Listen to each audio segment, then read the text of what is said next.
días. Nos encontramos hoy en esta mañana en un nuevo episodio de Dipa Studio y tenemos como invitado al maestro Guillermo Alejo, que es un destacado fisioterapeuta y nos va a platicar un poquito acerca de su trayectoria y traemos un tema muy interesante el día de hoy, pues principalmente que ese dolor que sientes no es normal y aquí te vamos a explicar un poco de las causas y cómo afectan los estilos de vida. Mucho gusto.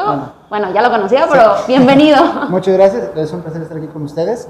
Y bueno, me presento, soy el maestro Guillermo Alonso Alejo López. Soy licenciado en fisioterapia, maestro en fisioterapia deportiva y bueno, tengo certificación en terapias ecuestres y bueno, otras técnicas en fisioterapia también con el tiempo y actualmente pues ya estoy por cumplir 10 años dando clases en distintas universidades. Una muy grande trayectoria que tiene el maestro Alejo, que realmente es un muy buen fisioterapeuta. Vayan Gracias. A su consultorio. Esta entrevista la vamos a iniciar porque sabemos que los estilos de vida están cambiando. Estábamos platicando un poquito antes de la entrevista cómo nos ha estado afectando estos cambios de vida hacia nuestra postura y cómo en todos lados vemos estas afectaciones. Entonces, iniciamos con la pregunta, ¿por qué usted cree que nos hemos acostumbrado a vivir con dolor en el cuello, en la espalda? Llegamos de trabajar y es como de, ¡ay, me duele el cuello horrible! Y ya es como común, ya es como una gripa de los tiempos actuales. Pues ahí tiene que ver varios factores, ¿no? Primero, que pensamos, o sea, es algo muy común, de que la mayoría dice, no, pues es un dolor que se va a quitar, se va a ir solo, ¿no? Y hay veces que descansamos un poco, se va el dolor, pero luego a los días regresa. Entonces, digo, eso es muy común. Y la otra es que las necesidades del día a día, de los trabajos, del desgaste, del tener que prácticamente pues, trabajar bastante para poder llevar los gastos necesarios en el hogar y en todas las necesidades, pues lamentablemente hace que las personas no se den el tiempo para ser conscientes de lo que sienten y atenderse correctamente. Entonces, de repente es muy complejo eso porque las personas dicen, es que no tengo tiempo de atenderme, no puedo pedir permiso en el trabajo para salirme, los horarios se me complican, entonces por eso mismo es muy difícil y lo hacen de que tengo que seguir trabajando y por lo mismo se adaptan al dolor, viven con dolor todos los días o en su defecto, pues nada más hacen tratamientos para tratar el dolor y ya, o en su defecto medicamentos para tratar el dolor y ya, o sea, realmente están tratando el síntoma pero no tratan lo que les está causando el problema. Por ejemplo, ya como bien dice, me identifico con la descripción de no tenemos tiempo, lo dejamos de lado hasta que ya es demasiado tarde. Justo antes de la entrevista nos dice que atendemos más que nada los síntomas antes que la enfermedad. Sí. ¿Cómo cree que ha impactado esto en la cultura actualmente? Bueno, pues obviamente ha impactado negativamente, vaya. ¿Por qué? Porque ahora sí que estas cuestiones de pasar hasta el último nuestra salud está causando mucho daño en diferentes áreas, o sea, yo puedo hablar desde la fisioterapia, todo el problema muscular, muchas contracturas, desgaste articular, etcétera, pero también ese desgaste también se traduce en estrés, en problemas, y luego también pues podemos hablar de muchos problemas que se asocian también de ansiedad y de estrés de este tipo, entonces son muchas cosas, no solo eso, también cuestiones nutricionales donde ahí se puede ver la obesidad o temas de esa índole. Sí, es todo un tema fisioterapia y realmente tiene muchas variantes, es interesante. Pero lo más común que las personas piensan, y no me voy a dejar de mentir, es un masajito. Te dicen, vamos a darnos un masajito para, o llegas estresado y, ay, dame un masajito, hay diferentes cosas. Es a lo mejor lo más cliché que se puede dar. Sí, la verdad que es muy, como dices, muy cliché, o también es como, todavía, ya cada vez, afortunadamente menos, pero se sigue dando, que asociamos al fisioterapeuta masaje. Como en su momento está con decir como, enfermera, inyección. Es muy como corta reducirlo la idea, completamente. Entonces, obviamente tienen muchas más funciones y cada carrera tiene todas sus áreas, que unas funciones tan profundas y tan interesantes que hay que llevarlas a cabo, pero también es cuestión de la cultura, de que desconocemos el alcance que tiene cada carrera, en este caso fisioterapia. Por ejemplo, respecto a este tema, que en realidad, como dice, no podemos reducirlo a que sea fisioterapeuta, masaje o enfermera, inyección. Un tratamiento de terapia que sí incluye a lo mejor masajes o lo que sea, ¿ayudan realmente al paciente o tiene que ser un proceso más extenso? Ahora sí que varía de las necesidades de cada paciente, de su diagnóstico, de los objetivos a tratar. Y sí, los masajes son una herramienta dentro del tratamiento. Tenemos muchas herramientas y digamos que los masajes los clasificamos dentro de algo que le llamamos modalidades terapéuticas manuales. Entonces, dentro de estas modalidades tenemos a los masajes, que son de diferentes tipos, ¿no? Relajante, deportivo, linfático, etcétera, ¿no? Como tenemos otras herramientas, como en su momento los agentes físicos, el calor, el frío, podemos utilizar electroterapia, bueno, y dentro de terapia manual, bueno, tenemos también otras herramientas que son muy buenas para terapia profunda, para la fascia, bueno, para los tendones, los ligamentos. Realmente las técnicas ya son muy diversas, entonces el llegar y que solo un masajito va a ser suficiente, la verdad de que pues, no lo es. Es una parte del tratamiento y poco a poco se van incluyendo en el tratamiento las necesidades del paciente. Por ejemplo, supongamos que un paciente está iniciando con su tratamiento porque se acaba digamos, algo sencillo, se esguinzó el tobillo, ¿de acuerdo? Y bueno, los primeros días obviamente hay inflamación, hay dolor y evidentemente lo que se aconseja es un reposo relativo, ya no es un reposo absoluto como antes. Pero entonces, ok, el paciente sí tiene que estar sentado la mayor parte del tiempo, no tiene que darle demasiada carga para no lastimarse, no tiene que elongarlo, por eso los vendajes, etcétera. Pero a partir de ahí, bueno, si los primeros días son más de que el paciente tiene que estar sentado, obviamente el tratamiento va a ser más pasivo, como ponerle, si es dentro de los primeros 3 días, bueno, algo de frío, tal cual de hielo, y corrientes para el dolor o para la inflamación, y técnicas de fortalecimiento sin movilidad articular. Y en su momento, posterior a esa etapa, a la siguiente semana, ya, ok, terapia más activa. Entonces, retiras lo pasivo y empiezas a hacer más dinámicas y otras técnicas con el paciente. Entonces, lamentablemente, los pacientes están acostumbrados a eso, de que voy a ir masajito nada más o en su defecto. Todavía asociamos de que los que han tenido mucha experiencia en el área de terapia, de que van a diferentes clínicas o a los hospitales, y prácticamente les hacen lo mismo todos los días, parece receta de cocina, o sea, tal cual es compresa con el electro, con el ultrasonido, lásercito, 2-3 minutos de ejercicio o de masajito y adiós. Entonces, y hacer lo mismo todos los días es lo que está mal. Al inicio a lo mejor pues, sería lo que necesita el paciente, pero 10 veces seguidas ya como que no suena coherente. El cuerpo se termina acostumbrando y como volvemos a lo mismo, no podemos reducir todo el tema de fisioterapia a cuestiones tan pequeñas o tan clichés. Y digo, lo vemos todos los días. Y aquí va una pregunta, pregunta y situación, que creo que todos hemos experimentado e incluso influye en cómo vivimos todos los días. Tan sencillo como dormir, por ejemplo. Sí, aquí el dormir, vaya, parece un deporte extremo ya. Ya, o sea, es algo importante de que a veces uno dice, bueno, si solo dormí, ¿por qué me siento tan mal, no? O sea, es como... O la frase clásica de, ni para dormir sirvo, o sea, te despiertas y hasta amaneces con un dolor. Dicen que pasa más con los años, yo sinceramente no lo creo, pero...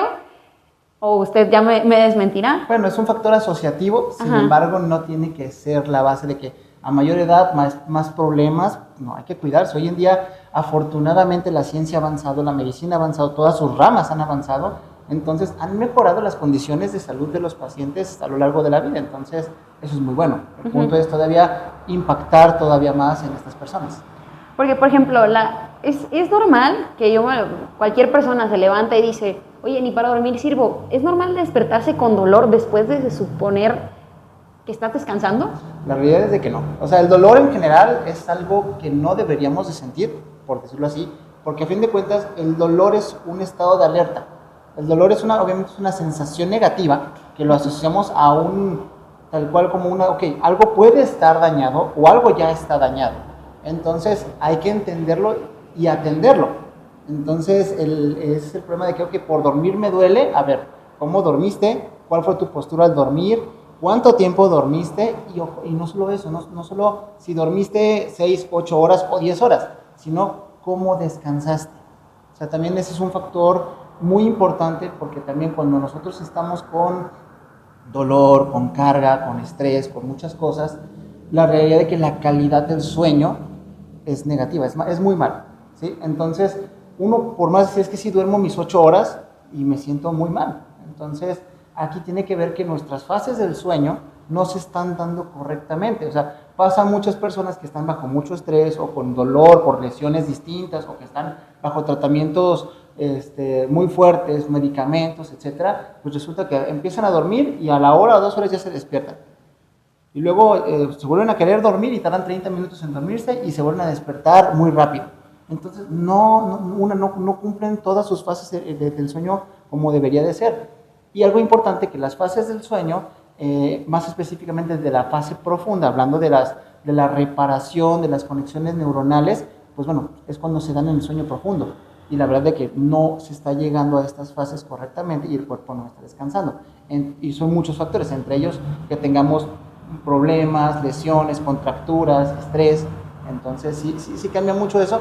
Y afortunadamente, digamos ya en el tema que tuvimos, bueno, hace unos cuantos años por la pandemia, empezamos a ver más claramente estas necesidades de atender el nivel de estrés en el cuerpo, no solamente mental, sino cómo reducirlo en el cuerpo y cómo uno se conecta con el otro, y pues los pacientes mejoran muchísimo.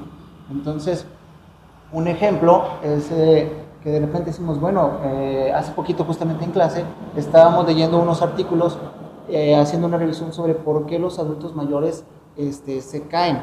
Entonces, una de las referencias de los artículos decía que tal cual estadísticamente se caen más en las mañanas, evidentemente más en sus cuartos porque es donde llevan más tiempo, o sea, pues se la pasan más tiempo los pacientes, pero uno dice, bueno, ¿por qué se caen más en la mañana? ¿Por qué no tanto en la tarde? ¿Por qué no en la noche? En su defecto, donde se hizo el estudio, ha sido los resultados, pero haciendo un análisis con los alumnos, pensamos justamente en el sueño, de que cuántos de estos pacientes toman muchísimos medicamentos, y la otra, estos pacientes tienen poca exposición al sol. También el hablar del sueño tiene que ver que qué tanto nos exponemos al sol. Aquí hablamos de la melatonina y el cortisol. Entonces, bueno, juegan un rol importante, y el punto es de que cuando los pacientes duermen, realmente no duermen, no descansan. Por lo tanto, sus conexiones neuronales y luego físicas, pues no están correctas. Un ejemplo, cuando nosotros de repente pasamos un día muy desgastante, muy estresados, etcétera, llegamos, según eso dormimos, y cuando nos despertamos a veces estamos desubicados y queremos agarrar algo, nuestro celular o algo, y no coordinamos correctamente. Pero otro ejemplo, si vamos por ejemplo de viaje a algún lugar que nos gusta, llámese la playa, estamos más tiempo en el sol, hacemos actividades que nos relajan, cuando dormimos placenteramente y despertamos descansados. Entonces tiene que ver muchos estos factores de qué tanta actividad hacemos, qué le causamos al cuerpo para que descanse, y estimular positivamente las hormonas. Como en su momento decimos, es que el cortisol es negativo. La verdad que necesitamos al cortisol para muchas funciones en el cuerpo. Obviamente el exceso de cortisol va a causar daños, ¿no? Todo en exceso es malo, hasta en las anuncios que ponían en la parte de abajo. Sí. Y yo aprendí a leer así. Pero el punto es, me parece muy interesante lo que dice, estamos relajados, un ejemplo. Vamos a la playa, dormimos placenteramente, a lo mejor nuestra postura nos ayuda a relajar más, y los músculos pues obviamente también resienten. Claro. Ahorita, la contraparte, y ahora sí un exceso que estamos viendo, incluso más desde la pandemia, y que ya era un problema que se venía arrastrando desde tiempo atrás, el sedentarismo. Sí. ¿Cómo nos está afectando problemas físicos para enfermedades crónicas este sedentarismo, que desgraciadamente los estilos de vida a día de hoy, con la tecnología, que sí nos ayuda, porque realmente es una amiga, sí, pero también a la vez nos tiene sentados a lo mejor todo el tiempo en un mismo lugar? ¿Cómo nos está afectando y cuáles son las enfermedades crónicas que derivan de este? Bueno, ahora sí que cómo nos ha afectado, tú bien lo dices, es un problema que se viene de muchos años a la fecha. Obviamente aumentó post pandemia, porque a fin de cuentas ahí estábamos prácticamente sin hacer más movimiento, y la vida es movimiento. Entonces dejamos de movernos, empezamos a tener atrofias, empezamos a tener debilidades, tal cual empezamos a tener más dolores, más molestias. Entonces ese es un problema muy grande. Ahora, respecto al tema del sedentarismo, la realidad es de que llegamos a un punto donde hay ya ciertas normas donde dice, es que mínimo 3 veces a la semana, 30 minutos de actividad física, y bueno, ya depende también de la edad. Si es para niños se modifican las indicaciones o las recomendaciones, y si es un adulto mayor también se van modificando, pero mínimo justamente es 3 días de actividad física, por lo menos, y hay veces que no cumplimos ni uno. Entonces, porque las necesidades justamente respecto al día a día, de que los tipos de trabajo, que la mayor cantidad de trabajos hoy en día son más del tipo sedentarios, más tiempo sentados, más tiempo pues sin moverse demasiado. Evidentemente, en su contraparte hay trabajos que están todo el tiempo en desgaste, ¿no? Entonces también hay unas por otras, ¿no? Vemos cuáles son las lesiones, cuáles son de una y cuáles de otra. Hablando del sedentarismo, digo, para empezar, la debilidad muscular y a partir de ahí cuando tenemos debilidad muscular, no solo es muscular, es de todas las estructuras que corresponden al cuerpo. A partir de ahí cuando uno quiere hacer esfuerzos, cuando uno quiere activarse, pero no estás correctamente fortalecido, ni en tu equilibrio, ni en tu coordinación, tienes mayor riesgo a lesiones. Entonces, el tener una mala calidad en general de la musculatura, de los tendones, de los ligamentos, te hacen propenso también a muchas lesiones. En el sentido de que, bueno, tal cual podemos hablar de, si no hacemos actividad física, las fibras musculares no van a estar como tendrían que estar. Por lo tanto, van a estar más propensas a que a lo mejor una lesión se agrave más. ¿De acuerdo? Y que cuando queramos activar al paciente dentro del ejercicio en la terapia física va a ser un proceso un poco más complejo. Y, por ejemplo, el otro caso de que los pacientes que también están en mucho desgaste, bueno, al contrario, hay que pararlos un poquito, pero pues bueno, aquí ya dependerá de cada necesidad. El punto es encontrar un equilibrio clave para que la calidad de vida mejore. Y esto obviamente se va a ver completamente reflejado en cómo nos sentimos nosotros a la hora de movernos. Claro. Por ejemplo, una de las cosas o de las culturas que más aceptó después de la pandemia y que también viene parte del sedentarismo como tal, es el home office. Sí. El home office, si antes bien a las empresas a lo mejor las sillas son ergonómicas, etcétera, etcétera, ¿cómo impactó también en esto a la gente que desde casa esté realizando su trabajo? O que tenga un trabajo en cuanto a su calidad de vida, en este aspecto de musculatura, etcétera, etcétera. Bueno, lo que vamos en sí de mencionar, pero hablando del home office, al principio las personas dijeron, no, pues qué bueno que podemos trabajar en casa, ¿no? O sea, es algo que en algunos trabajos puede ser muy, muy, muy bueno. Sin embargo, la media justamente es de que al estar en tu casa hay menos movimiento. Por lo menos antes te trasladabas, caminabas un poquito más, te movías un poquito más, y el ya trabajar en casa disminuye tu tiempo de actividad física. Entonces, pues bueno, a partir de ahí es cuando el estar más tiempo sentados, a pesar de que, como digamos, es que las sillas son ergonómicas, pues a veces también no tenemos esta conciencia, no nos dan las recomendaciones adecuadas o en nuestro trabajo, o a veces no las buscamos también, ok, ¿cómo debes de estar sentado? ¿A qué altura debes de poner tu escritorio, tu computadora, para no estar como encorvados, agachados hacia el frente? El uso del celular también, como cada vez lo usamos más y más y más para todo. O sea, ya en el celular tenemos todo, entonces a veces ya ni es necesario la computadora, todo lo trabajan muchas personas en su celular. Entonces, pero el problema es de cómo usas el celular.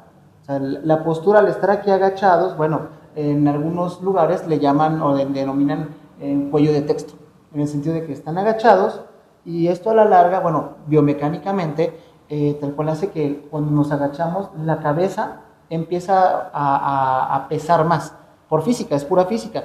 Entonces, al inclinarse, el centro de gravedad, o sea, se va para adelante, y por el peso se aumenta, prácticamente es cuando hablamos tal cual de, bueno, si lo que pesa, le alargo tal cual en posición, va a pesar más, y la musculatura tiene que trabajar al doble o al triple para tratar de soportar y regresar. Entonces, a la larga, pues por eso hay mucha tensión, mucho estrés en esta zona. Y, por ejemplo, hablábamos hace poco en clase también de, bueno, ¿qué fue primero, la contractura o la hipertonía sostenida en el tejido? Entonces, hay veces que no se tiene tan seguro. Unas veces sí, primero haces hipertonía porque tienes estrés, por el ejercicio, por la repetición, y luego a la larga se hace la contractura. O a veces tuviste una contusión, un golpe, un esfuerzo en el momento, y de ahí se generó, y a partir de que tienes la contractura, obviamente la musculatura alrededor va a aumentar su tono y te va a dar problemas. Entonces, sí, ese es el tema de que el sedentarismo, por falta de actividad física, que nos movemos menos, no hacemos el ejercicio necesario, y la otra, bueno, pues que nuestras posturas están forzando al cuerpo a puntos negativos, cosa que nos hace más propensos a lesiones de otros tipos. En su momento de que si estamos débiles de la columna y queremos cargar algo pesado, tenemos mayor riesgo a, por ejemplo, una hernia, por ejemplo. Entonces, ya por eso hay que siempre tener la mayor actividad posible también dentro de lo seguro, porque a veces vamos también a los gimnasios queriendo fortalecernos y no tenemos ni idea de lo que hacemos en el gimnasio, y a veces de repente en los gimnasios, pues quien te pone las indicaciones no es una persona tan especializada. Entonces, qué bueno que cada vez hay gimnasios que contratan a coach más especializados, que te guían, que están contigo, que te corrigen, pero hay muchos lugares donde no cuentan con eso y pues eso produce que también las personas al decir es que estoy mal de mi cuerpo, me duele mi cuerpo, hago ejercicio, me voy a sentir bien, en teoría sí, pero si ya traes un problema, si ya traes contracturas, si ya traes alguna lesión, si empiezas a hacer ejercicio bajo ese nivel de estrés, no te va a caer bien el ejercicio al principio, te vas a sentir incluso peor. Entonces, por eso tiene que guiarse este proceso de entrenamiento también. Y es todo un tema traer. Sí. Intentar hacer ejercicio correctamente en el gimnasio, porque cualquiera puede llegar a levantar pesas y sí, es claro. como lo más, otra vez volvemos al tema cliché, por decirlo así. La verdad es que ahorita mencionaba que todo este tema del home office nos ha hecho movernos menos, ya es un problema de sedentarismo. La cultura empresarial también ha cambiado. Sí. Hace unos pocos episodios vino una persona que tenía como cierta especialidad para el tema de seguridad y higiene laboral. Okay. Y nos platicaba de que es que cuando empecé me pusieron a limpiar sosa cáustica sin protección, por ejemplo. Sí. Ajá, entonces, los riesgos laborales son... Bueno. Ahorita ha avanzado muchísimo en este aspecto. Sí. Sin embargo, ahorita muchas generaciones se están incorporando con esta nueva mentalidad a las corporaciones, el futuro de México y del mundo. No, y qué bueno, porque a fin de cuentas de la salud laboral, la cuestión de que las personas que trabajan en cada rama utilicen el equipo de protección adecuada, que utilicen las posturas adecuadas ante las actividades físicas. Obviamente previene lesiones, previene enfermedades, y la otra también que aumenta y mejora los resultados en el trabajo también. Entonces, llámese justamente por el trabajo, por las malas posturas, pues estadísticamente lo que más afecta a muchos trabajadores es el dolor de espalda baja.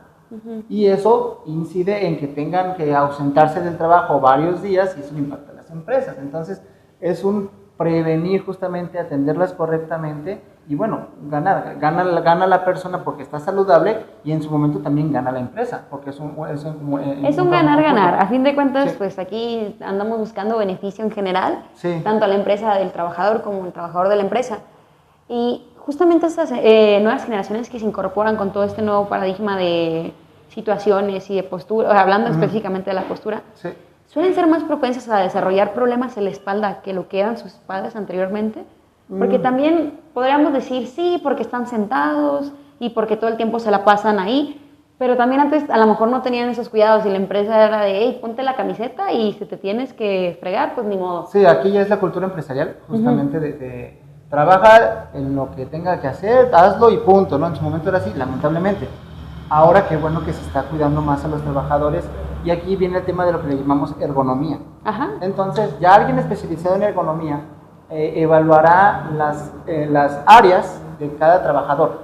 Entonces, respecto a estos estándares, bueno, estas revisiones específicas, uno puede decir, bueno, este trabajo, porque mantiene tanto tiempo esta postura o hace tantas repeticiones de hombro o de brazo, tiene mayor riesgo a este tipo de lesiones. Entonces, es cierto que al tener más trabajos de tipo sedentario, claro que espalda alta, espalda baja, hombros, codos, manos, o sea, mucho tema de estas lesiones, estadísticamente son muchas en este tipo de trabajos, pero también volvemos a lo mismo, depende de cada área, y ahí cuando se ha puesto cada vez de moda lo que le llaman las pausas activas en el trabajo, donde decimos, bueno, ¿qué es una pausa activa? Ok, si trabajas sentado, ya depende de la recomendación y las necesidades de cada puesto, es pararse cada hora, cada 40 minutos, cada hora y media, ya dependerá de las necesidades de cada uno, pero si estás sentado, ponte de pie, moviliza articulaciones, cuello, hombros, estira y actívate, mejora la circulación, mejora la musculatura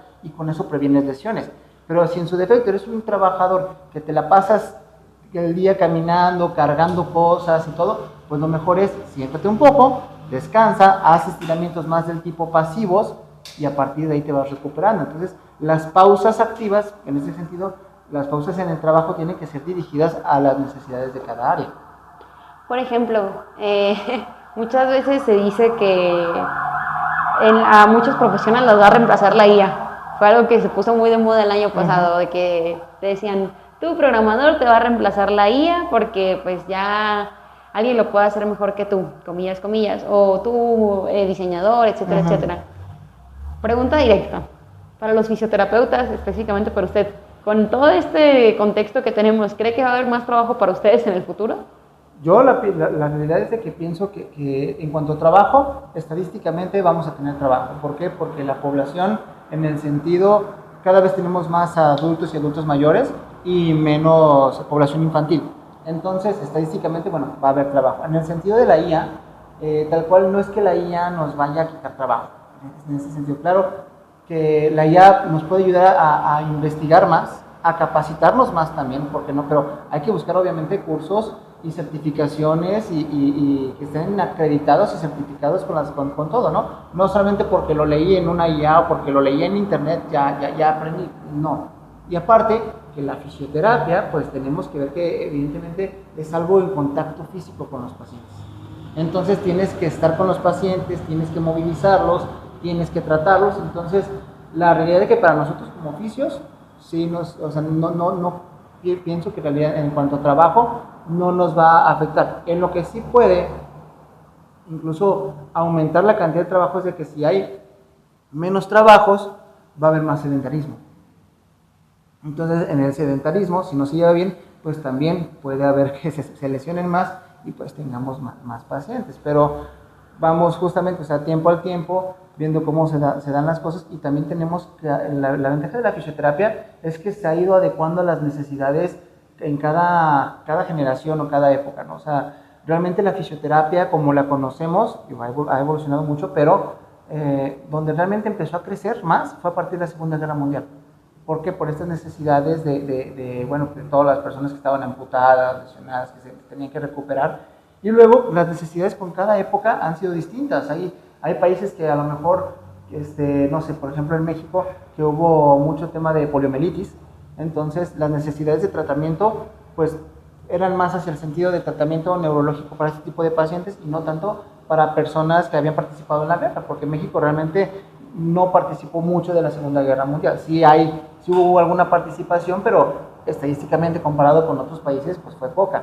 Y así cada época, también respecto a cómo ha ido revolucionando la terapia deportiva, pues también, o sea, se han ido complementando y afortunadamente nos vamos actualizando, y con las necesidades del día a día de las generaciones, también la fisioterapia tiene que irse adaptando a cada generación. Hay un punto que mencionó como muy clave respecto a se nos está adaptando, y la fisioterapia se adapta a todo lo que vamos viendo y a todo lo que vamos haciendo. ¿Qué tan reversible podría ser si una persona, si hay un punto en donde ya no se pueda regresar en cuanto a una lesión hacia un estado anterior, o siempre la fisioterapia va a poder ayudar a curar ese tipo de situaciones? Bueno, si hay lesiones, como hace tú me preguntaste, ¿qué tipo de lesiones crónicas? Bueno, hablamos de lesiones crónicas como desgaste articular, tal cual, podemos hablar también de enfermedades con el sedentarismo que se asocian, como la diabetes, por ejemplo. Bueno, de temas de movilidad, de la sensibilidad, de la coordinación, bueno, va trabajando, y claro, la fisioterapia puede tratar muchas patologías o muchas lesiones, y claro, el paciente se va a recuperar, pero hay como lesiones crónicas como la artritis o enfermedades crónicas como la artritis reumatoide o la diabetes u otras cuestiones de que uno tiene que ver la forma de cómo tratar a este paciente en lo crónico. Llámese, por ejemplo, la esclerosis múltiple, que pues es una enfermedad crónico-degenerativa. Entonces nuestro primer enfoque como área de la salud es tratar de limitar el avance de la enfermedad. En su momento hay enfermedades que conocemos que van a ir avanzando, pero tú tratas de mantenerla lo más sano al paciente para que se alargue. Hay patologías que te permiten mejorar y durante mucho tiempo estar bien y todo, y hay otras que pues tú lo único que tienes que hacer es tratar de mantener al paciente lo más sano, y tratar de limitar el progreso de la enfermedad. Entonces ya dependerá de estas enfermedades o lesiones. O sea, por ejemplo, tenemos pacientes que a lo mejor tuvieron un evento vascular cerebral, un tipo de derrame. Entonces, bueno, hay pacientes que la verdad les va muy bien con el tratamiento a corto plazo, y hay pacientes que duran años, 6, 7, 8 años o más en tratamiento para ver mejorías. También aquí dependerá de la respuesta de cada paciente y el daño que tuvo el paciente. O sea, también hay que comparar de que a lo mejor el daño que tuvo por el derrame fue poco, pero si hubo un daño muy importante, también la recuperación va a ser un poco más lenta. Ahora sí que cada caso es particular Ujú. y como profesionales, como el maestro, se encargan de evaluarlos para darle este seguimiento. Hay personas, y me ha tocado convivir de cerca, que viven enfermedades, Ujú. por ejemplo, desgaste articular, que Ujú. personas adultos mayores, Sí. muy de cerca, que viven con dolor y es como de, es que no se me quita, es que no se me quita, hago un Ujú. montón de cosas, voy a terapias, ya me pusieron, pero si no avanza ese dolor, ya es un avance. Por decirlo así, sí. O sea, Es de triste que ya no sea más, aceptar. es bueno, exactamente. Como dices, es triste de que las personas vivan con dolor. La realidad de que, como dijimos y al inicio, no es normal el dolor. Entonces, claro, el dolor es algo que nos alerta, es decir, hay que atenderlo. Pero a veces aprendemos a vivir con dolor. Por decirlo así, en el deporte, ¿cuántos deportistas todo el tiempo tienen dolores o molestias y siguen compitiendo y siguen entrenando? ¿Por qué? Porque, bueno, sus necesidades de competencia ahí están. Entonces tienen que aprender a vivir con este tipo de dolor y también ya dependerá el tipo de deporte, el acceso que tengan a la salud en ese deporte, bueno, la atención que tengan para atenderse antes o después. Hay deportes en los cuales no pueden darse la calma de no, pues me tomo mi tiempo, me doy mi tratamiento, etcétera, y luego regreso. Hay deportes que no lo permiten, hay deportes que hasta que termine tu ciclo deportivo, tu última competencia, ahí te puedes atender. Entonces es algo complejo que va en cada necesidad y como tú dices, el que ya no avance un dolor, que ya no crezca, eso es bueno. Ahora, lo importante es ver que el tratamiento que se haga sea el mejor posible para que ese dolor disminuya. Y como decimos, el problema aquí es de que a veces queremos tratar, como dijimos, la sintomatología y no lo que está causando el dolor. Y ahora, afortunadamente, hay muchas técnicas, muchos tratamientos respecto, por ejemplo, desgaste articular, que ya tienen tiempo hablándose y desarrollándose, cada vez hay más investigación en esto, como por ejemplo las células madre, como la terapia con nutrición celular, otro tipo de cosas, vaya, y elementos que se utilizan para que, bueno, afortunadamente se ha visto que ha habido buenas respuestas con ese tipo de tratamientos, pero obviamente con alguien especializado, que por ejemplo las células madre vengan de un buen laboratorio y no de cualquier lugar, o sea, que tenga un buen seguimiento del tratamiento. Entonces, también son muchos factores, ¿no?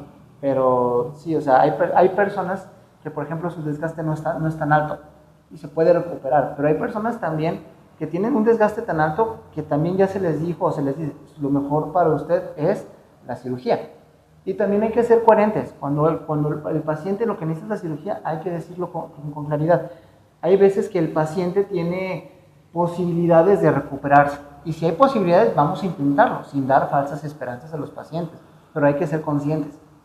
Entonces, respecto a esto, se dice, ok, tú tienes, por ejemplo, este desgaste y vamos a darnos un tiempo de tratamiento. Si mejoramos, si vemos que ya se detuvo el dolor y todo, pues podemos continuar. Pero si vemos que no está funcionando el tratamiento, mejor optamos porque busques el tema quirúrgico. Y a veces el mismo paciente, por cultura, dice, no, es que lo operaron y le fue mal.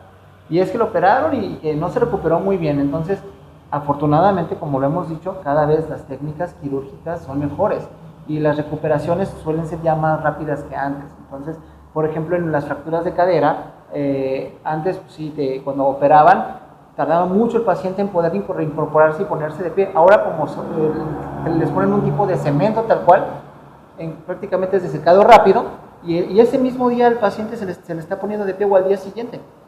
Entonces, pues de esperar un mes a parar al paciente, a pararlo el mismo día o al día siguiente, es un cambio muy, muy significativo para bien de las personas. Ahora hay que trabajarlo en conjunto, todas las carreras necesarias. Este trabajo que ya le llamamos transdisciplinar. No solamente es como que cada quien chambea desde su área, sino que hacemos todas las áreas que se sumen para bien del paciente. Entonces es como, ok, ¿qué va a hacer suponiendo el psicólogo, qué va a hacer el nutriólogo, qué va a hacer el fisioterapeuta, qué va a hacer el terapeuta ocupacional, qué va a hacer el médico que va a operar el paciente? ¿Cómo conjuntamos estos tratamientos que se sumen a favor del paciente? Y antes era, no, pues cada quien decide desde su trinchera y lo que, o sea, a mí me importa mi área y no me importan los demás, no. Ahora tenemos que verlo en esta forma integral al paciente y tener más comunicación con otras carreras, otras especialidades, que hay lugares en los que se da bien, porque son clínicas grandes, hospitales grandes, Y hay veces que pues obviamente tú tienes tu consultorio particular y de repente es más difícil, pero la realidad es de que si nos damos el tiempo de preocuparnos y decir, ok, pásame el contacto de su especialista en tal área, voy a comunicarme, o sea, tengo a su paciente, lo estoy atendiendo de esto, ¿cómo ves si podemos complementarnos? O sea, realmente es parte de cómo nosotros somos proactivos para bien del paciente. Entonces también es un punto importante. Es como un plus que le puede dar a un profesionista y a fin de cuentas, con esta cultura y más que nada en redes sociales, también vemos un cambio en cuanto al pensamiento de las personas, de cómo van dando la importancia a los profesionales. Ahora, como bien decimos, el dolor no es parte de la vida, es parte de una alerta. Es ese foquito rojo que no te dice te vas a morir, pero te dice, hey, cuidado. Algo está pasando. Aguas, Sí. mírame porque después ya no lo vas a poder hacer de manera tan amable. Claro. Pero justamente este cambio que se está dando en cuanto a la mentalidad e integrar tantos, que se ve realmente, al menos en mi experiencia personal, lo he visto poco, que realmente los profesionistas se integren en... Sí. Es poco común, ojalá fuera más común. Aquí tenemos una persona que sí se integra, trato trata de integrarse. Aún así de repente volvemos a lo mismo, las necesidades del día a día no te dan el tiempo. Y hay pacientes que de repente me estoy atendiendo, pero nunca te pasan los datos de sus especialistas y todavía, pero bueno, uno trata de hacer lo mejor posible, pensar en cómo lo están haciendo o le preguntas al paciente, oye, ¿qué te están haciendo en este tratamiento? ¿Qué estás haciendo con el psicólogo?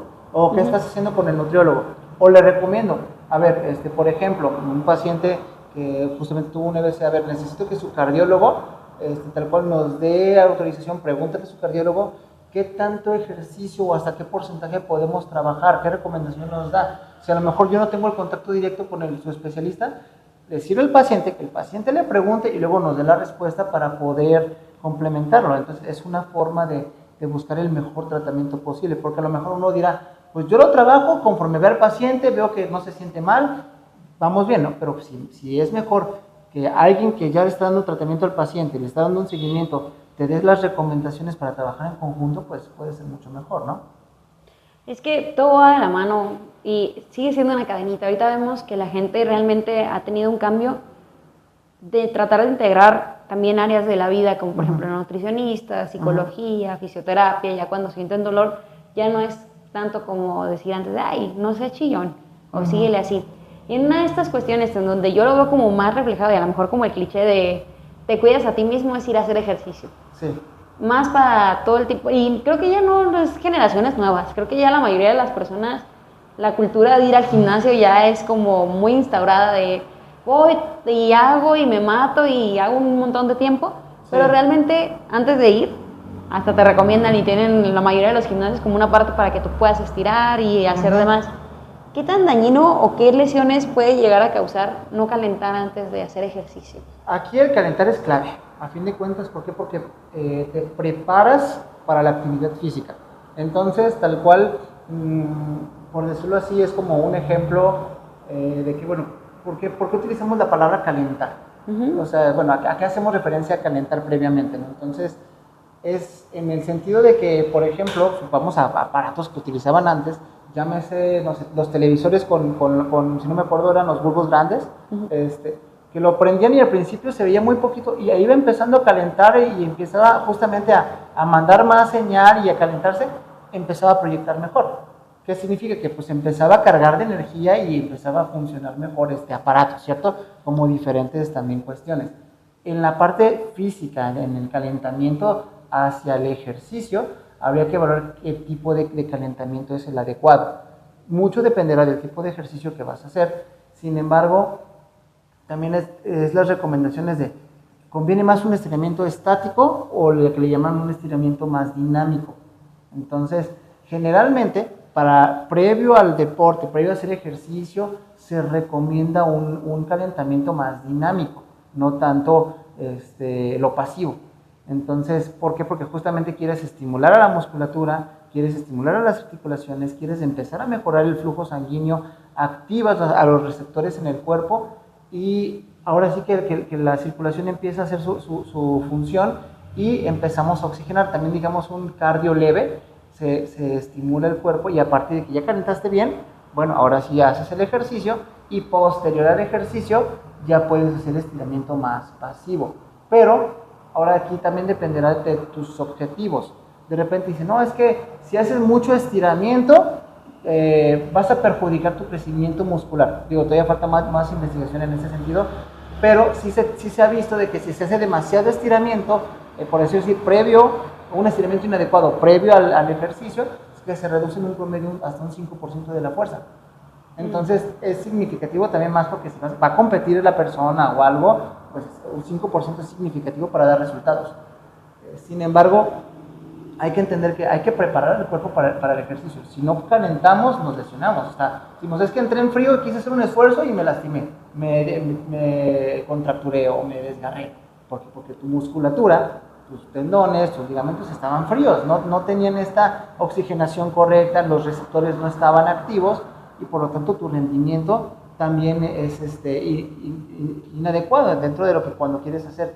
Hay muchos que no, pues es que yo primero empiezo en el gimnasio y no caliento, pero según eso están trabajando y al principio se les ve rígidos, se les ve que no tienen buena coordinación, pero con el tiempo, como siguen haciendo ejercicio, de alguna forma el cuerpo va haciendo su función y posterior a las secuencias, su rendimiento dentro del entrenamiento, digamos, es mejor. Sin embargo, el no haber calentado previamente, claro que los puede predisponer más a una lesión. Y el posterior al deporte o al entrenamiento, claro que es muy, muy, muy bueno.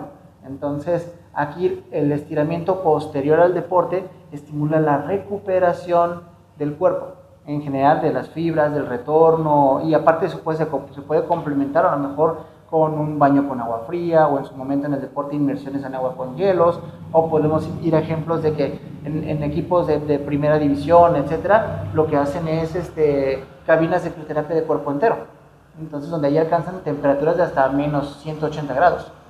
Son tratamientos cortos, 3 minutos promedio, y son unos resultados excelentes, pero bueno, ya dependerá de qué se haga, dónde se haga, cómo se haga, pero sí calentar antes y estirar también después adecuadamente es muy bueno.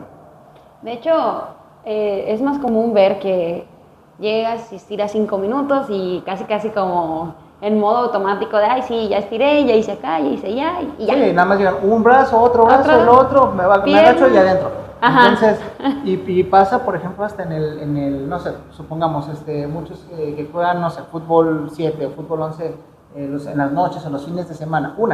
No entrenan en toda la semana, solamente van ese día a jugar. Y llegan tarde porque estuvieron haciendo 1000 cosas, llegan tarde y nada más se ponen la ropa y ni siquiera calentaron. Se meten a jugar, a la primera que corren ya traen una lesión.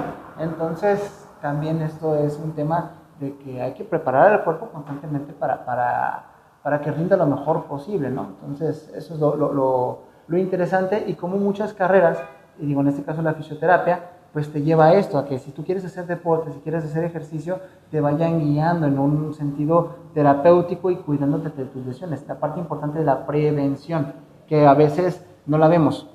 Digamos, sería lo primero que tuviéramos que hacer siempre, prevenir, pero la realidad de que en fisioterapia ya viene el paciente lesionado, ya viene con dolor, ya viene con algo. ¿Cuándo le ha llegado un paciente que llegue y le diga, no me siento mal, solo quiero ver qué tengo? Realmente son muy pocos. O sea, he tenido en mi vida yo creo que 3 pacientes así. Sí. Sí, porque digo, afortunadamente, como lo dices, ya la cultura del hacer ejercicio es mejor, pero todavía falta que tengan el acercamiento con las áreas para decir, ok, tengo esto, quiero prevenir lesionarme. Pero bueno, con algo se empieza, ¿no? Entonces, de ahí los vas llevando, les vas indicando, los vas vigilando y obviamente pues ya también un trabajo de, ¿sabes qué? Yo te doy estas recomendaciones, síguelas. Si tú tienes un entrenador en tu gimnasio o en donde estés en el deporte, comunícate con él o busco justamente una forma de comunicarme y pues es trabajarlo en conjunto. En su momento es decir, ok, ¿a quién le corresponde más el trabajo al principio? Si al entrenador o al preparador físico en este caso o al fisioterapeuta. ¿Sí? Entonces habrá que ver quién va, digamos, aunque trabajamos en conjunto, hay alguien que lleva más el control según el momento. ¿Sí? Si un paciente viene lesionado, si un deportista viene lesionado, digamos que la primera etapa nos toca más a los fisioterapeutas en la parte de la readaptación deportiva, siempre y cuando como fisioterapeuta te especialices o estés con estos temas actualizados en la readaptación deportiva. Ya cuando lo llevas en tu proceso de clínica, de consulta, que lo estás readaptando ahí, ahora viene la parte fuera del consultorio. ¿Quién lleva el control ahí? El preparador físico, en comunicación constante. ¿Sabes qué? Vas a hacer ejercicio, tienes dolor al final del ejercicio o algo, bueno, terminas y vente con el fisio para tratarte, o sea, es un conjunto, pero sí hay que también, como dice, de repente no hay que ser orgullosos, hay que decir, en el momento que le corresponde más la chamba al preparador físico o al psicólogo, pues nosotros complementamos con lo que sea, no hay que cerrarnos a que no, es que yo tengo que tener control del paciente y no, hay momentos. Hay momentos para todo y a fin de cuentas las indicaciones están hechas para algo. Sí. Usualmente solemos, esta cultura de la prevención o de la advertencia, siempre la solemos pasar por alto, hasta con colorcitos nos han puesto rojo, amarillo, verde, casi, ¿no? Un semáforo que tenemos que seguir. Hace tiempo, yo cuando recién empecé en el gimnasio me ponía como unos tenis con una suela de este vuelo para levantar pesas. Me terminé lastimando la cadera porque me dijeron no te pongas esos zapatos para entrenar así. Y yo dije, no me pasa nada. Y aparte no calenté. Llegué, quise levantar pesas, pues obviamente te lesionas y hasta ese momento ves la importancia tanto del fisioterapeuta como del entrenador. Y esta comunicación clave que dices, la verdad, haberme ahorrado este mes de no haber podido ir todo el mes al gimnasio para recuperarme. Y acabas de decir algo importante, no pasa nada. Es como no hacemos caso a las indicaciones y se le da mucho al mexicano, en general, de que vienen las instrucciones de cualquier cosa que compramos, las dejamos a un lado. Entonces nos dicen algo, no lo hagas, te vas a lastimar, mejor usa este tipo de indumentaria, no hacemos caso. Entonces ya cuando nos pasa la lesión o el problema, decimos, bueno, ¿por qué no hice caso? Como dice, aprendemos hasta que nos enfrentamos a ese problema, ¿no? Entonces, pero sí, hay que mejorar esta cultura de, si nos están recomendando las cosas es por algo. Entonces, en cualquier rama, o sea, cualquier especialista en su rama te dirá, esto no es recomendable porque no le vas a sacar provecho a algo, ¿sí? En su momento en salud, no hagas esto porque te vas a dañar, te vas a lastimar, no cargues el peso de esta forma porque vas a lastimar la columna, o si vas a cargar mucho peso, usa la faja, etcétera, ¿no? Como en otras ramas, que por ejemplo a veces es, ¿qué tan importante sería preguntarle a un, no sé, supongamos, un ingeniero, tal cual un ingeniero civil, que se dedican a hacer cálculos y todo de, pues no pasa nada, yo hago el diseño y no tomo en cuenta al ingeniero civil y construyo como se me da la gana. Bueno, ¿cuánto riesgo hay a que se te caiga la casa? Entonces, por algo existen todas estas ramas y todas estas carreras y hay que hacerles caso. O sea, lamentablemente mucho pasa de hoy en día de que no hacemos caso en salud, obviamente, pero también hay otros ejemplos, como lo acabo de decir en ingeniería civil y otras ramas que pues, terminamos no haciendo caso y luego nos vemos perjudicados. Pues todo es una cadenita de cuestiones que tenemos que tomar en cuenta. Entre más preparados estés, pues no va a evitar que a lo mejor las dificultades salgan, pero sí a lo mejor las va a reducir. Sí. Y volvemos con el ejemplo que mencionó de que detener el dolor o dejar que no avance ya es un avance. Claro. Entonces, en este contexto, a lo mejor la gente, me incluyo entre ellos, llegan a querer ir por mejorar esta etapa de vida, ¿no? Claro. Este cambio de cultura te fuerza, bueno, no te fuerza, te incluye en él, pero vas y hay algunos mitos, como por ejemplo la parte de estar sentado todo el tiempo, pues los dolores en donde más se dan son en la espalda. Sí. En la espalda, en el cuello, por lo que mencionamos el celular hace rato. Pero es cierto que sí puede ayudarte a reducir dolores de espalda, el ejercicio, muchísimo. Levantar pesas. ¿Cómo influye? Sí, aquí, ahora, cuando trabajamos en el gimnasio, resistencia, fuerza, flexibilidad, bueno, todo para mejorar físicamente, tenemos que priorizar mucho el sentido de, hay que desarrollar la fuerza, porque en este sentido la fuerza nos va a dar mucha estabilidad. Obviamente hay sus diferencias en fuerza, donde ahora sí que tu entrenador o tu fisio te van a explicar cómo que priorizamos al principio, si más una fuerza estática, una fuerza de resistencia, una fuerza de potencia. En su momento los ejercicios de saltos o la pliometría, bueno, son muy buenos, pero no podrías hacerlo al principio cuando estás empezando a hacer ejercicio y jamás los has hecho, pues ponerte a hacer ejercicios pliométricos intensos está mal. O sea, todo en su debido momento sería indicarlo, pero ahora sí que a mayor estabilidad muscular, mejor potencia tengamos, más flexibilidad, nuestro cuerpo va a estar lo más preparado para rendir mejor, para que tengamos más calidad de vida y menos riesgo a lesiones. Obviamente, decimos, es que mientras más gimnasio, más riesgo que te lesiones. Eso es un tema en cuanto a la planeación del entrenamiento. Esto le corresponde más al preparador físico en general, Pero respecto a esto es de que suponemos de que hay personas que van al gimnasio y cada semana o cada día quieren aumentar más el peso o más repeticiones. Y la realidad es que no tendría que ser así. Hay teorías del entrenamiento, hay formas de irlo trabajando, pero muchas veces es, ok, vas aumentando y cuánto tiempo tienes que por lo menos trabajar el mismo peso, que lo controles bien para que luego le puedas aumentar. Bueno, aquí ya variará, pero en promedio lo mínimo para durar con el mismo peso que se recomienda es, si eres una persona saludable, de 2 a 3 semanas. Incluso ya una persona entrenada en una semana a lo mejor ya se adaptó, ya variará. Pero hay personas pues, que nunca hicieron ejercicio y en 3 semanas no se te van a adaptar. Necesitas un poco de más tiempo, entonces hay que darle tiempo de respuesta al cuerpo para que se adapte y posterior poderlo aumentar, y en su momento a veces no se trata de volverlo a aumentar, se trata de mantener y luego inclusive bajarle. Y ya que le bajas, dejas pasar un tiempo y le vuelves ahora a aumentar por encima de lo que estaba trabajando en la persona.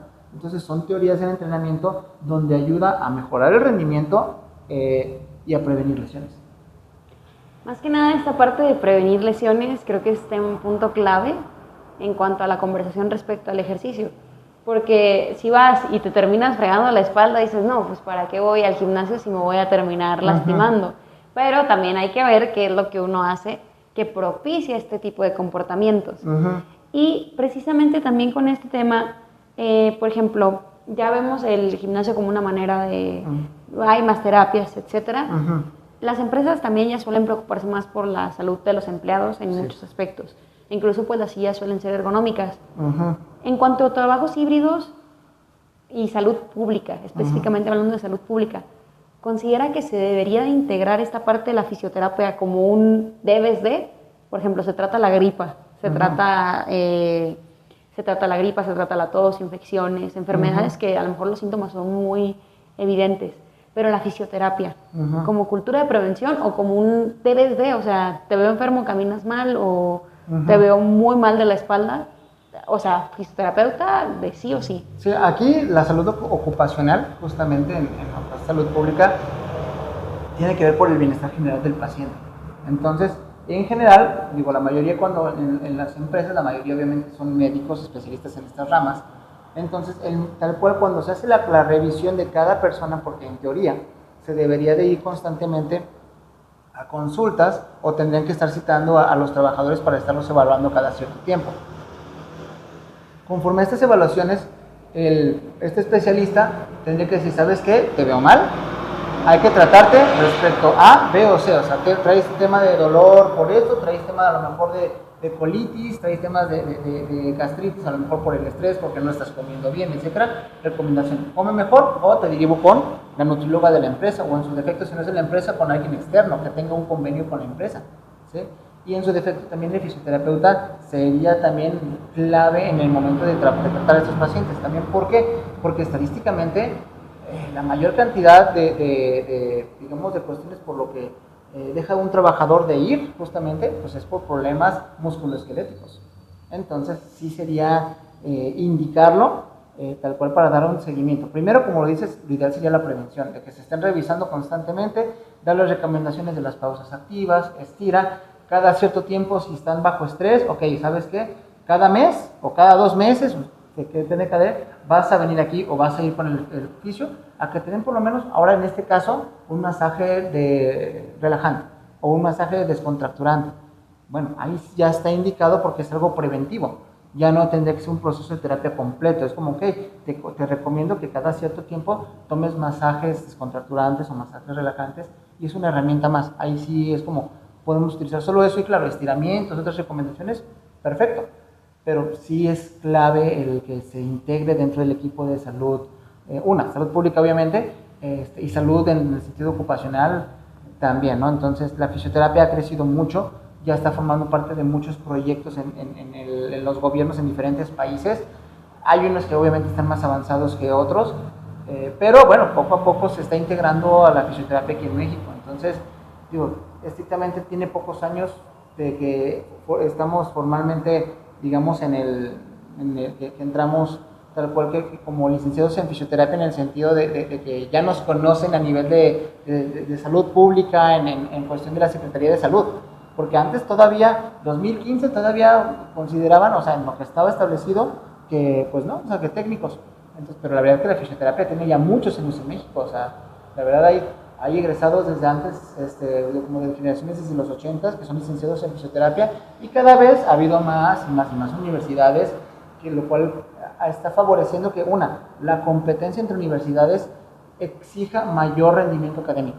Entonces, que cada vez los profesores sean más especializados en sus temas y que, bueno, se apeguen a que realmente los alumnos cada vez estén más preparados y que, bueno, se pueda atender más a la población. Es correcto cómo va este tipo de... cómo va arrasando un pequeño tema hacia otro más grande. Uh-huh. El hecho de decir, oye, esta universidad está preparada y me está dando profesionistas de calidad. Uh-huh. Universidad A o B dice, ve, no, pues yo no me puedo quedar atrás. Uh-huh. Y a fin de cuentas nos damos cuenta por el dolor que necesitamos especialistas uh-huh. dedicados completamente a esto. Sí. Yo recuerdo mucho que cuando estaba niña me decían, mira, las secretarias del IMSS les pagan por estar sentadas, qué padre, ¿no? Porque antes los trabajos eran más de estar de pie. Uh-huh. Ahora que me ha tocado estar más en trabajos administrativos o de oficina, de edición, etcétera, te toca más estar sentado y también ves las afectaciones que el estar sentado y que ya hemos uh-huh. platicado te dan. ¿Cuáles son? Porque podríamos preguntar, ¿qué es mejor o peor? ¿Estar sentado todo el día o parado todo el día? Pero realmente, ¿cuáles son las afectaciones que tiene cada uno? Bueno, por ejemplo, si estás de pie todo el tiempo, mayor impacto a nivel articular. Justamente de que estás moviéndote, estás de rodillas, la cadera, la columna está recibiendo constantemente impacto. Y pues lesiones de este tipo, justamente lesiones de desgaste, lesiones de problemas, ahora sí por a lo mejor una hernia, a lo mejor un problema de una distensión muscular o algo. Y también el sedentarismo, justamente estar más tiempo sentado, por la falta de movimiento, hace que nuestras articulaciones y nuestros músculos en general sean más rígidos. Entonces tienes poca movilidad y tienes dolor por falta de movilidad. Entonces ahora sí que ante eso tenemos mayor tensión muscular, tenemos adherencias, tenemos falta de flexibilidad, bueno, disminución de la flexibilidad. Y ahora sí que, digo, como siempre lo ideal sería una media, o sea, estar sentados suficiente tiempo, activos más tiempo, pero aún así tenemos que priorizar la actividad suficiente para estar saludables. O sea, tampoco es de que te vas a desgastar a caminar 16 horas al día, y también obviamente, a ver, o sea, qué tanto es bueno. Y aquí ya pensamos en la calidad de vida de muchos adultos mayores, que sus estilos de vida antes era trabajo de campo, trabajo del día a día, caminando, trabajando, llevando, trasladando, y los vemos hoy físicamente, o sea, todavía les tocó estas generaciones, que la verdad que están mucho mejor que nuevas generaciones. Hay personas de 60 años que están muy, muy, muy mal, y hay personas de 80, 90 años que físicamente están muy bien, afortunadamente, porque su estilo de vida fue saludable, porque tuvieron mayor actividad física, y obviamente, bueno, hay que agregar que a lo mejor no tienen comorbilidades, otras enfermedades que nos alteren, pero la realidad es que el estilo de vida aquí es fundamental, y el sedentarismo, la alimentación, la falta de actividad física nos está impactando muchísimo en muchos temas, o sea, a nivel hormonal, a nivel de la grasa, a nivel de cuestiones de temas mentales, a nivel físico, bueno, es una combinación de muchas cosas. Porque volvemos al tema de decir los excesos no nos llevan a nada bueno. Uh-huh. Está la clásica idea de decir, ay, el albañil, mira, se toma su coca de 2 litros, su pan y ve, lo está marcado, y los que van al gimnasio hasta 3 horas les cuesta un montón. Uh-huh. Pero pues también no es cuestión de romantizar una cosa u otra, decir, uh-huh. ay, es que el albañil es sano, porque a lo mejor en cuanto a otras cuestiones, como dice, desgaste físico, pueden presentar un montón de situaciones claro. que a lo mejor no se ven hasta ya muy pasado el tiempo. Claro, tienes razón en eso. No hay que romantizarlo, sin embargo hay que entender que el albañil hace más actividad, y esa mayor actividad se traduce como mayor fuerza y mayor rendimiento ante las necesidades del día a día, y esa mayor fuerza pues también hace que nuestros músculos, y no solo los músculos, también los huesos se puedan fortalecer correctamente. Claro, una mala alimentación va a tener un paciente, aunque físicamente lo veas muy fuerte, internamente a lo mejor habrá que hacerle estudios y evaluar cómo está internamente, ¿no? A lo mejor el que hace el sedentario, pero que come bien y que quiere hacer más actividad, bueno, pues a lo mejor sus niveles serán más o menos bien, pero su fuerza y su rendimiento es malo. Y a lo mejor es más propenso a una fractura que un albañil. Ujú. ¿Por qué? Porque el albañil, como está tan trabajado, sus huesos están un poco más preparados al impacto, a lo mejor si los dos en algún momento se llegan a caer de la misma altura, el que es sedentario tiene más riesgo a una fractura que el mismo albañil. Entonces, claro, son muchos factores alrededor de eso, no solamente decir el albañil tiene menos riesgo, bueno, son muchas cosas, ¿no?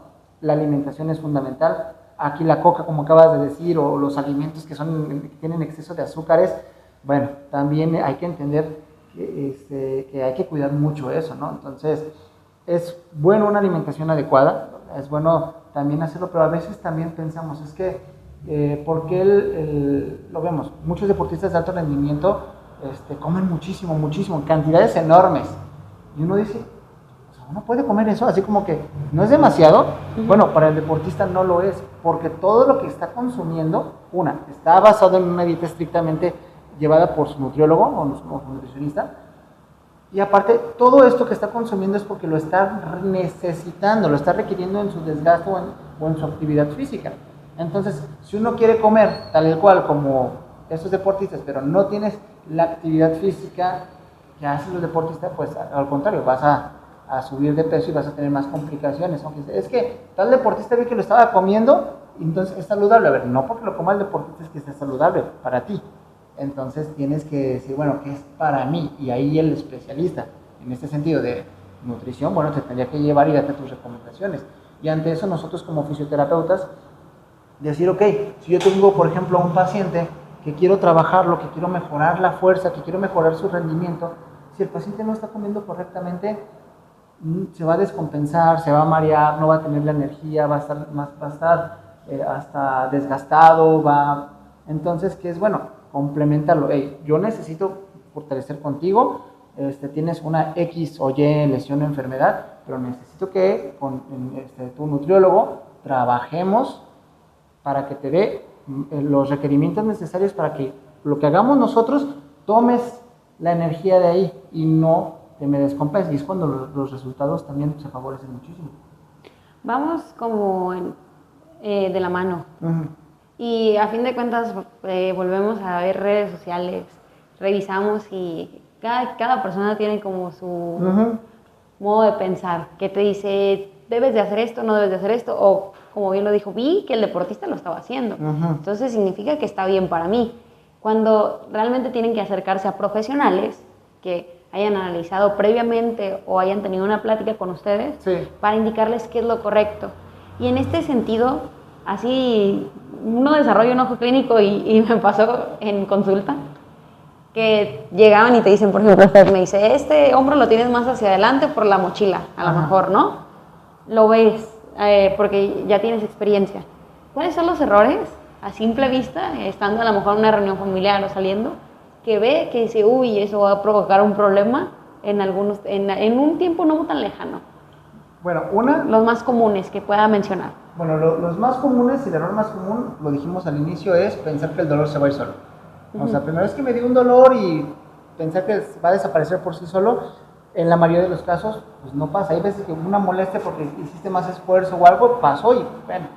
Pero hay muchos otros casos en los que, hay que poner atención a lo que te duele, ¿no? Si ya te dolió, si ya ves que estás en una postura incorrecta, atenderse a tiempo, ¿sí? Lo otro, bueno, aquí ya son cuestiones de mecánicas, de movimientos. O sea, cada quien se mueve y hay que, ahora sí que, observar a cada persona y decir, bueno, es que teóricamente tenemos una desarrollada y estudiada justamente cómo las personas tienen que tener una postura correcta, cómo tienen que tener sus fases de la marcha.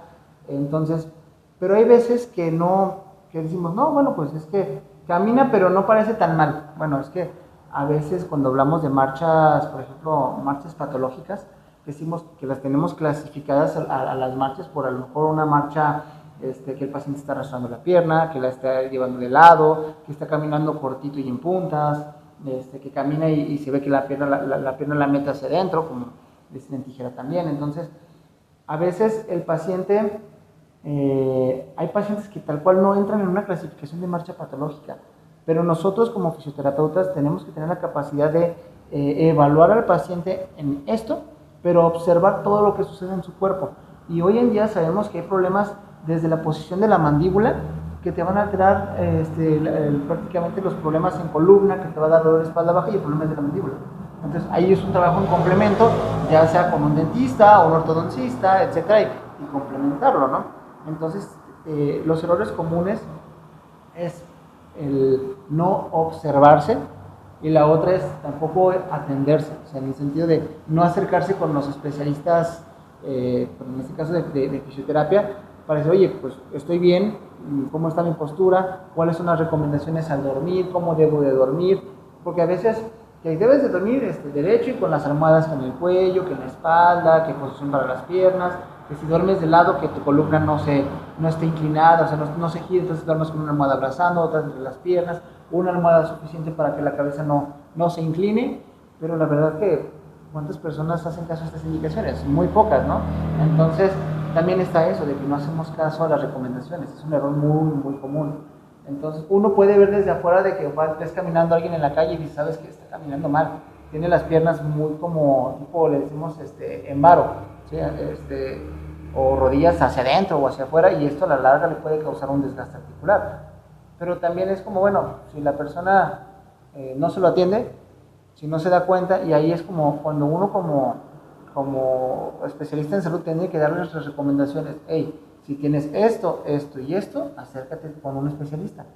Entonces tenemos que tener más acceso con la gente. Afortunadamente las redes sociales hoy lo permiten, pero lo que acabas de decir, muchas veces hay personas que no son especialistas en salud y pues te recomiendan lo que encuentran en internet o cosas así. Pues también la gente, al seguir a estos, como les llaman, influencers o youtubers o etcétera, bueno, hay personas que sí están especializadas en estas ramas y son muy buenas y dan muy buenas recomendaciones, pero lamentablemente hay otros casos en los que no dan las mejores recomendaciones y terminan afectando a las personas.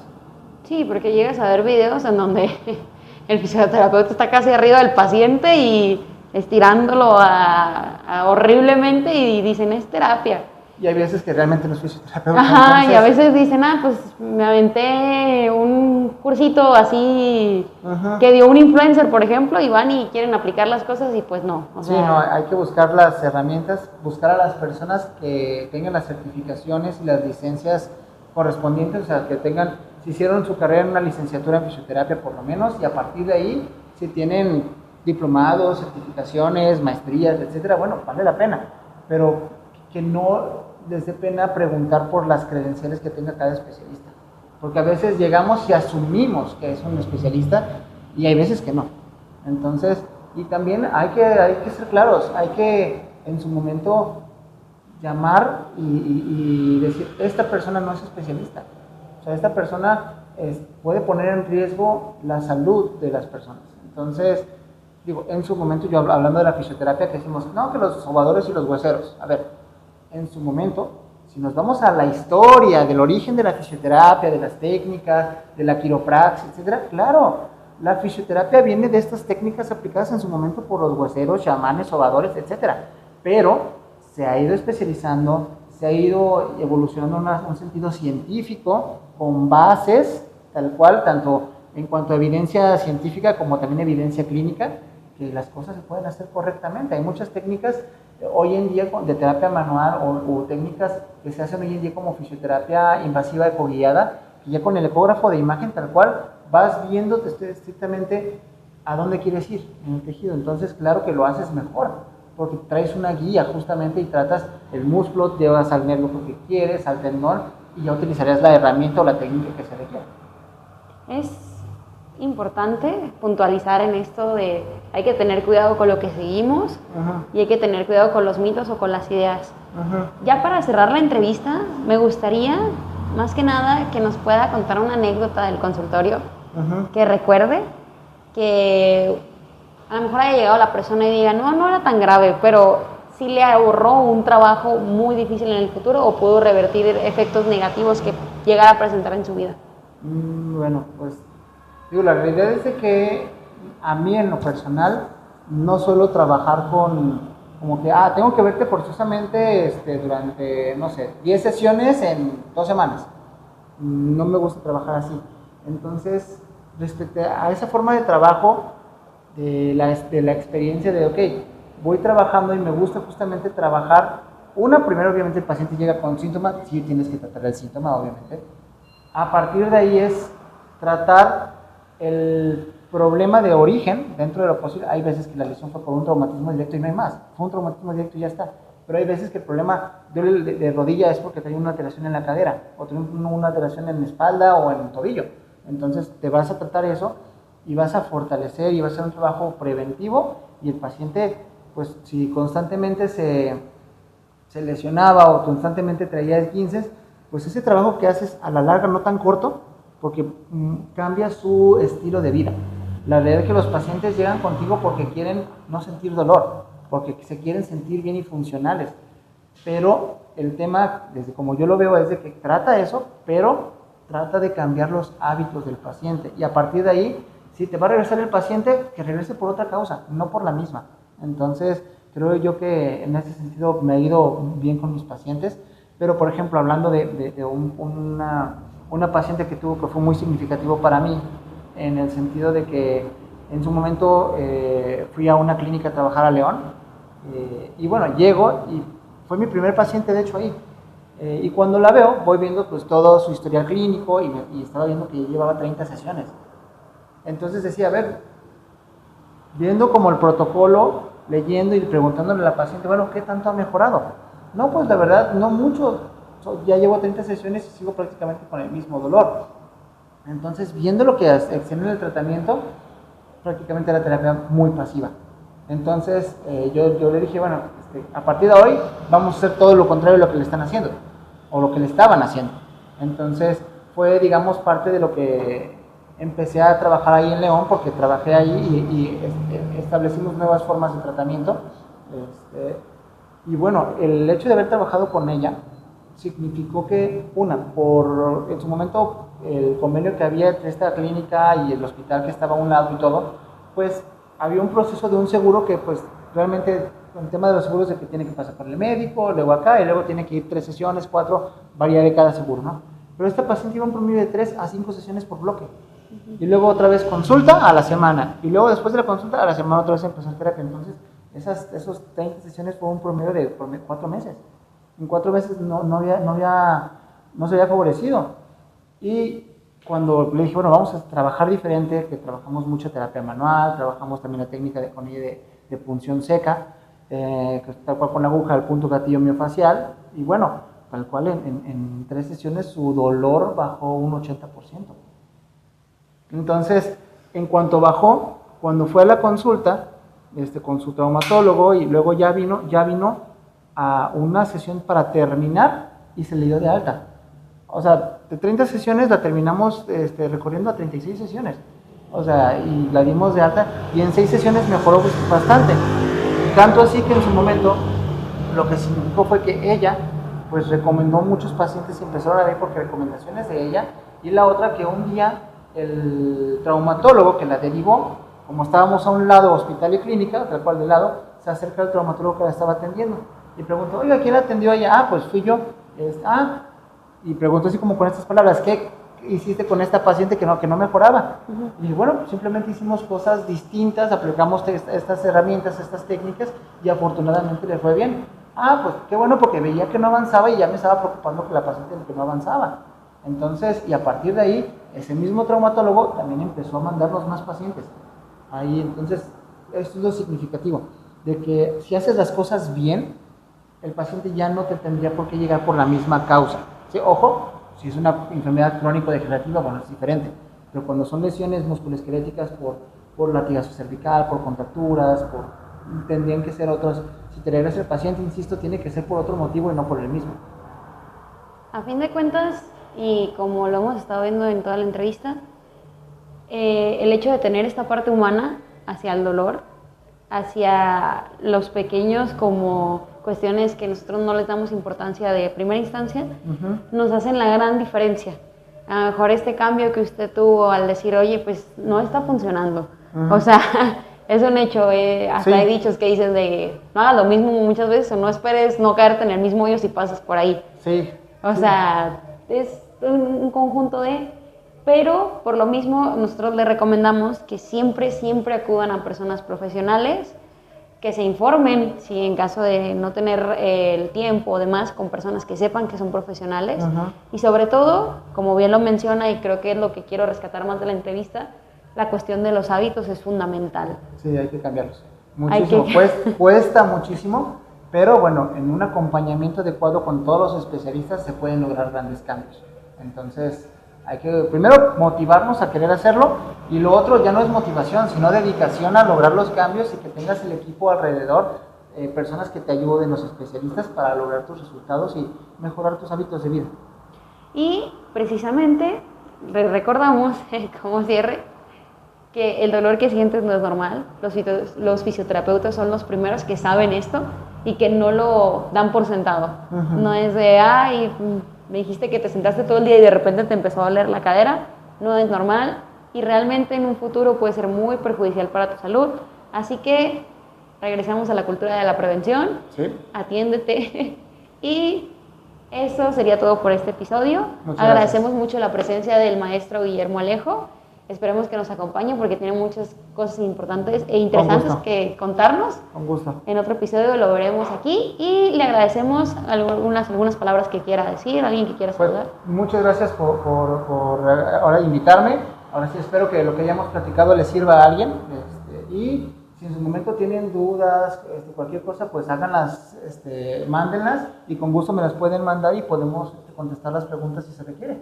Entonces, ahora sí que motivarlos, a incentivarlos a que busquen, ahora sí, su especialista de confianza, que tenga las certificaciones, las licencias correctas y atenderse. Hay que cambiar hábitos de vida. Y otra, pues también saber que, como decimos, como dijiste, el dolor en sí no es normal, como dicen en el gimnasio, ¿no? Es como, si no duele no sirve. A ver, depende de qué, pero la verdad que pues hay que atenderse siempre cuando tenemos un dolor que es persistente. Atenderse, no hay que dejarlo pasar porque luego es mucho peor. Así que ya saben, no pierdan la oportunidad de preguntarle, porque sí podemos hacer un episodio con él.